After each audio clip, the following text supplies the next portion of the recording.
Oh, my mom was just talking to me about this HPV vaccine the other day. I don't like needles. And besides, my parents think the vaccine's too new. They don't want my sister getting it. What is HPV anyway? I learned about it in health class. It's like the most common STD or something. They're actually called STIs now. Whatever, you know what I mean. Hey, shh. The movie's about to start.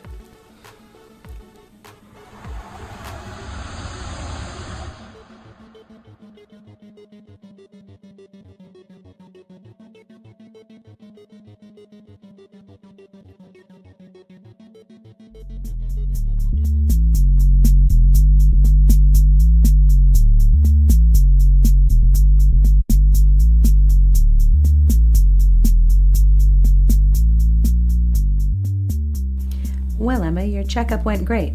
Do you have any questions for me? Well, actually, yes. I've been hearing a lot about HPV. What is it? HPV is the human papillomavirus. It's a very common virus that can be spread through sex to men and women. There are several different types of the virus. Some cause cancer and some cause genital warts. Warts? That's disgusting. I know it's embarrassing, but they're actually really common and can be treated.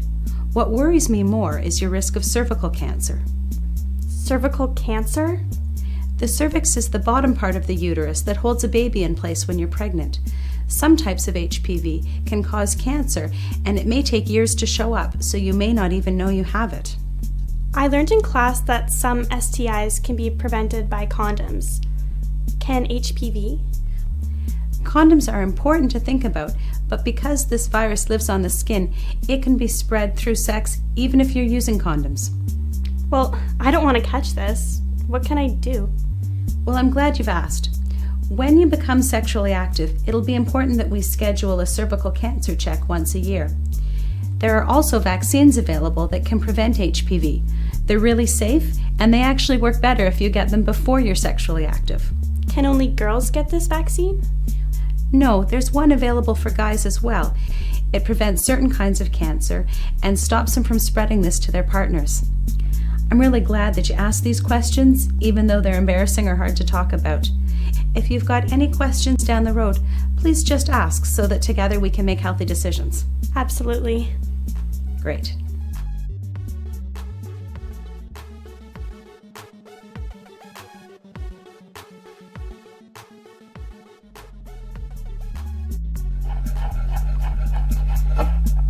I just don't understand why they're giving the vaccine to girls so young.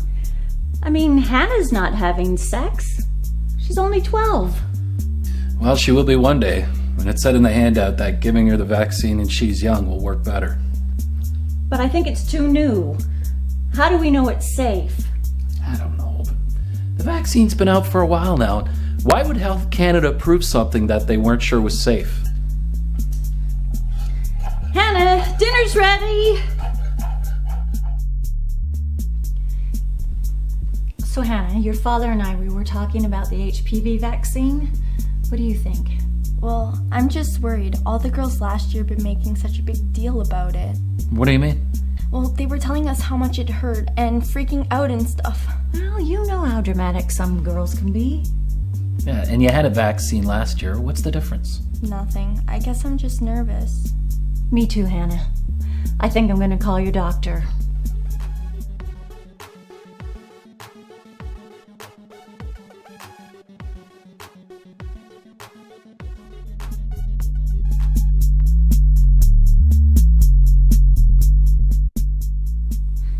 Sarah, thanks for sitting with me, but I don't know about this. I am so freaked out. I can't stand needles.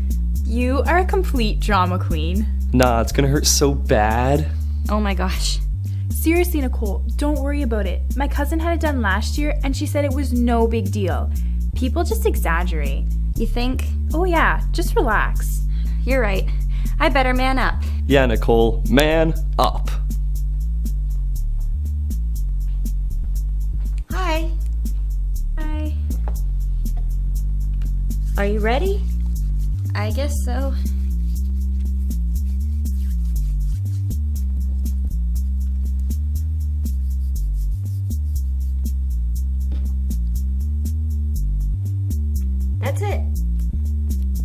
That's it? See? It was nothing. I guess you were right.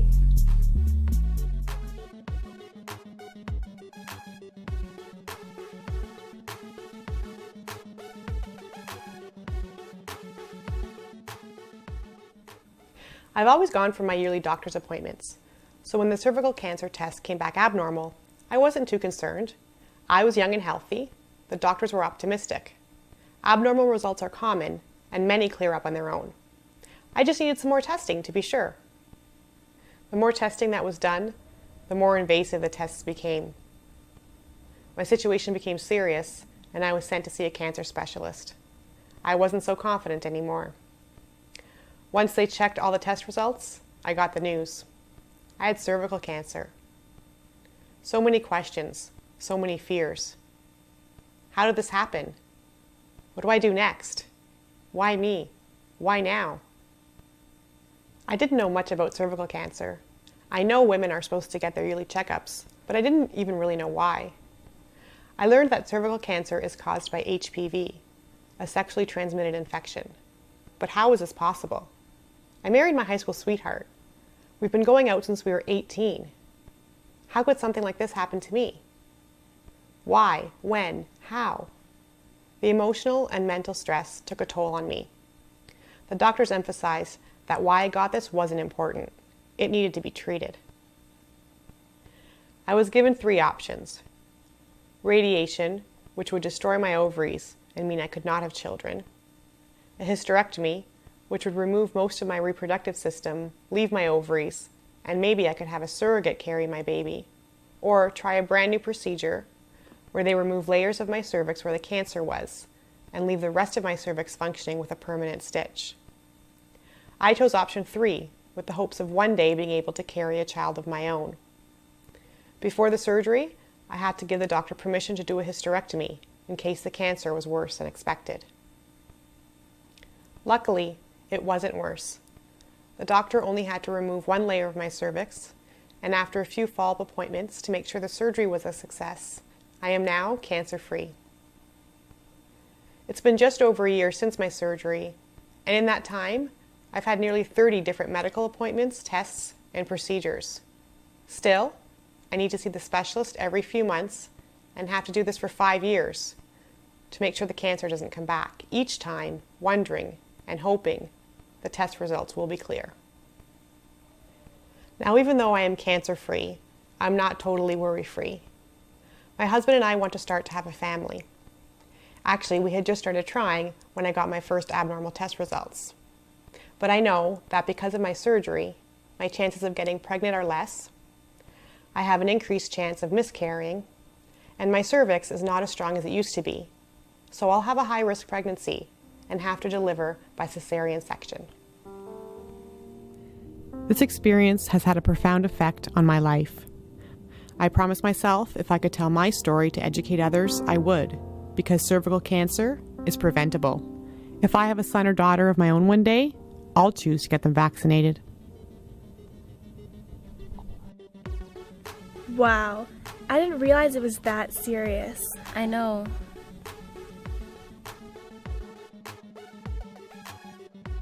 A lot of thought and action has gone into making this video, so we really hope that you'll take its messages to heart as you think about getting an HPV vaccine. At Public Health, we're all about promoting health, preventing disease, and getting our facts straight. So we understand the importance of making the right decision. I also understand that this might be a difficult decision for you to make. So I do hope that as you go about this, you get your facts from a reliable source. And that is not always the first couple of hits that come up when you use a search engine. As a public health professional, I am convinced that these are safe vaccines. And as an Ontario doctor, your life is my life's work.